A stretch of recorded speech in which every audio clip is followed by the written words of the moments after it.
Good morning student, प्रज्ञा school की online class में आपका स्वागत है। आज हम पढ़ेंगे कक्षा 5 का सोशल साइंस का अध्याय 2 और लेक्चर 3। कल के लेसन में हमने पढ़ा था कि गढ़सीसर के बारे में पढ़ा था, राजस्थान का जो एक जगह है जैसलमेर, वहां के बारे में। आज हम पढ़ेंगे अलबिरूनी की नजर से भारत।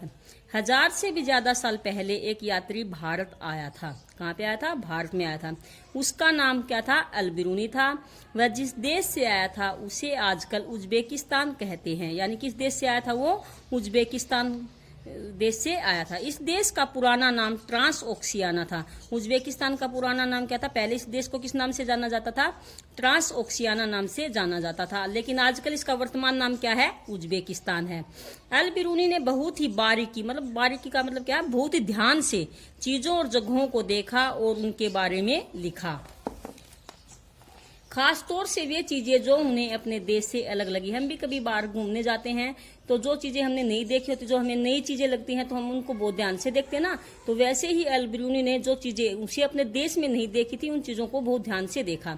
अलबिरूनी को हमारे देश के तालाब और उसे बनाने का जो ढंग है, जो तरीका है, बहुत ही अच्छा लगा। उसने हमारे देश के तालाबों के बारे में लिखा है कि यहाँ के लोग कौन है? भारत के लोग तालाब बनाने में माहिर यानी निपुण हैं। अगर हमारे देश के लोग, कहाँ के लोग? उज्बेकिस्तान के लोग इन्हें देखेंगे तो क्या है? हैरान ही रह जाएंगे, आश्चर्यचकित ही रह जाएंगे। कितना अनोखा तरीका है यहाँ का तालाब बनाने का।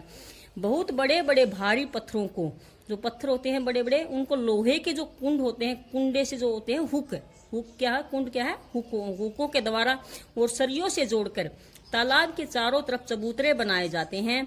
इन चबूतरों के बीच में ऊपर से नीचे जाती हुई सीढ़ियां जो देखी होंगी, उनकी लंबी कतारें यानी लाइन होती है। लोगों को उतरने चढ़ने के रास्ते अलग अलग होते हैं। यहाँ कभी भीड़ लगने से लोगों को परेशानी नहीं होती। भीड़ क्यों लगती है? अब आप कहोगे कि यहाँ भीड़ कैसे लगती है?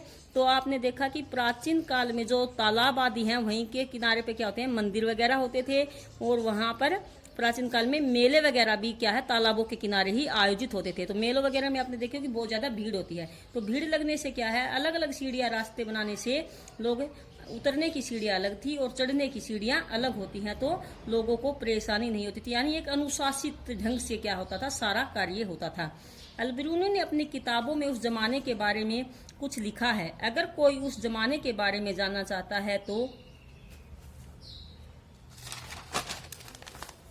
वह उसकी लिखी किताब, जिसका नाम क्या है? किताब उल हिंद, पढ़कर उस जमाने की जानकारी हासिल कर सकता है। भारत में अलबिरूनी की एक डाक टिकट भी छापी गई थी। यह डाक टिकट 1973, कब है? 1973 में छापी गई थी, जब इसके जन्म के 1000 साल पूरे हुए थे। यानी अलबिरूनी का जन्म कब हुआ था?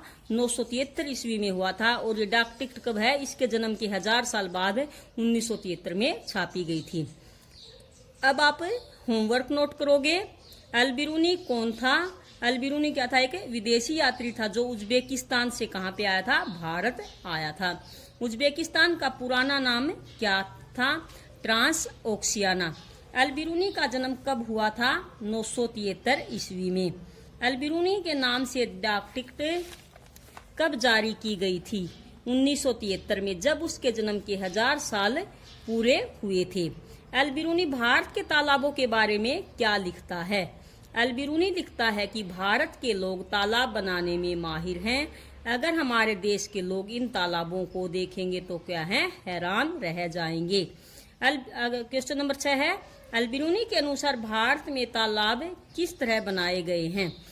आंसर है, अलबिरूनी के अनुसार भारत के तालाबों को बनाने के लिए बड़े बड़े भारी पत्थरों को लोहे के कुंडों यानी जो हुक हैं और सरियों के द्वारा जोड़कर चारों तरफ चबूतरे बनाए गए हैं। चबूतरों के बीच में लोगों को उतरने व चढ़ने के लिए सीढ़ियों की अलग अलग लाइनें होती हैं, ताकि भीड़ लगने पर लोगों को परेशानी न हो। थैंक यू स्टूडेंट्स, आज के लिए इतना ही। जितना आपको होमवर्क दिया गया है, आपको ये घर पे लर्न भी करना है और इसको कॉपी में नोट भी करना है।